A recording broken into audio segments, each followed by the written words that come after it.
In the LEGO Technic team, we came up with a really crazy idea. Could we build a full-scale Bugatti Chiron out of LEGO Technic elements and actually make it drive? This is the story of how we did it.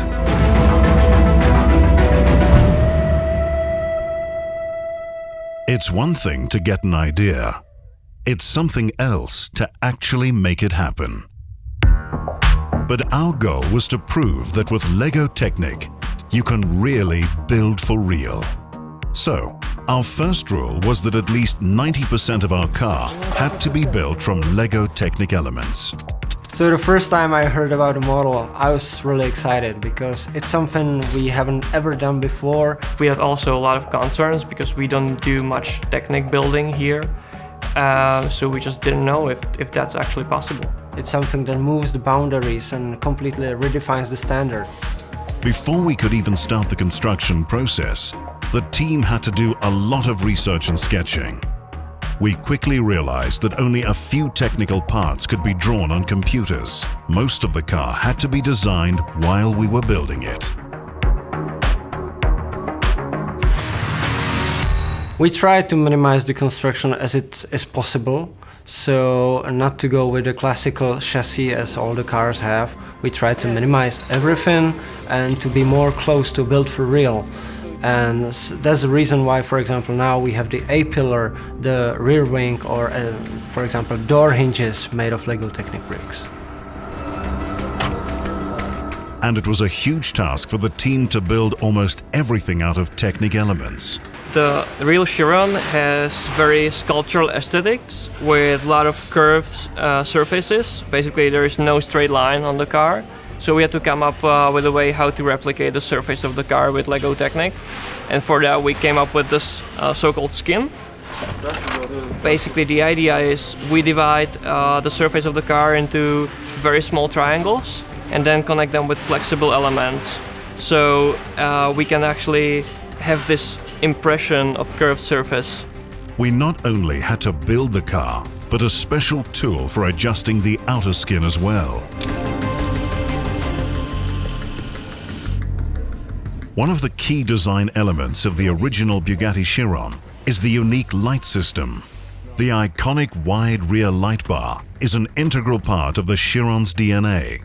So it was very important for us to reproduce the entire light system in the LEGO Technic version and make it work just like the original car.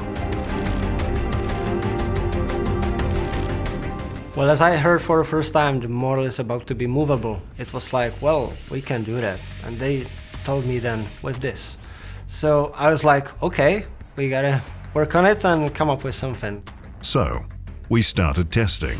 And it's a matrix of 7x7 motors in 2 layers and multiply it by 24. So you have 2,304 power function motors in the vehicle. The small LEGO Technic gear wheels were a major concern. They had to move a car with a weight of 1.5 tons. We started by testing other materials like metal, Kevlar and carbon fiber. Well, it was kind of interesting for me that the LEGO Technic gears were better than the Kevlar ones or the carbon fiber 3D printed gears.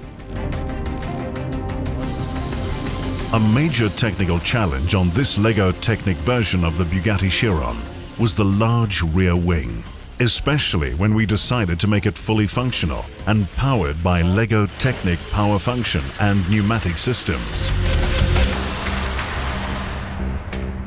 This was a true build-for-real project, and all details had to be perfect. Altogether, the team spent more than 13,000 man-hours constructing the car and used more than 1 million LEGO Technic elements. Every single element was assembled by hand, completely without glue. The final construction had to be both stable and flexible, so the car could drive without breaking apart. And the result was astonishing.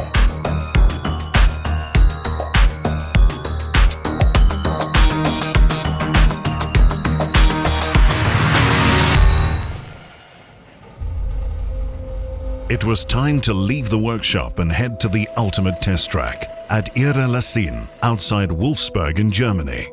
The same track where Bugatti test drive their vehicles.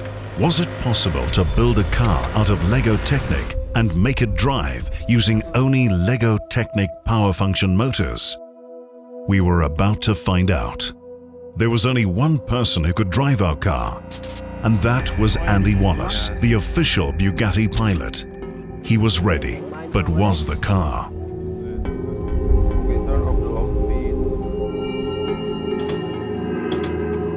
It could drive, but only a few meters.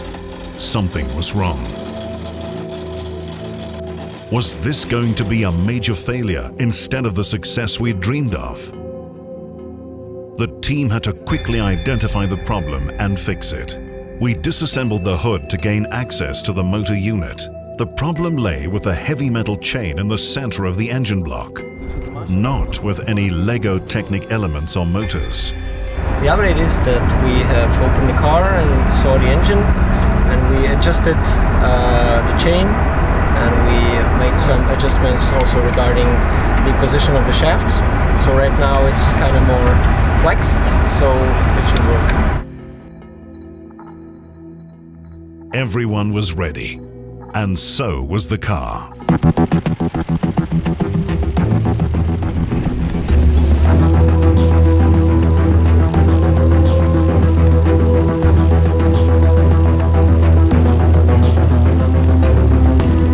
It could really drive. It was an incredible moment. The car drove faster and faster and continued down the track.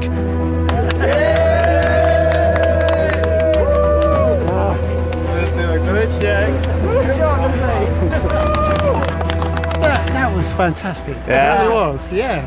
And it actually was gaining a lot more speed as we went along. Yeah, after all the tunnel, it's amazing. I mean, Wow. what else? This is why we came, and it's great. It's running under its own power.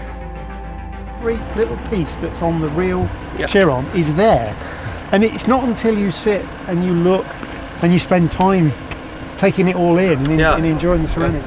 But also, you know, okay, we know dynamically it runs very well, we know that. But if Yeah. you stand 10 meters back between the Lego Chiron and the real Chiron, you really would struggle to tell the difference. I Yeah. mean, seriously, Yeah.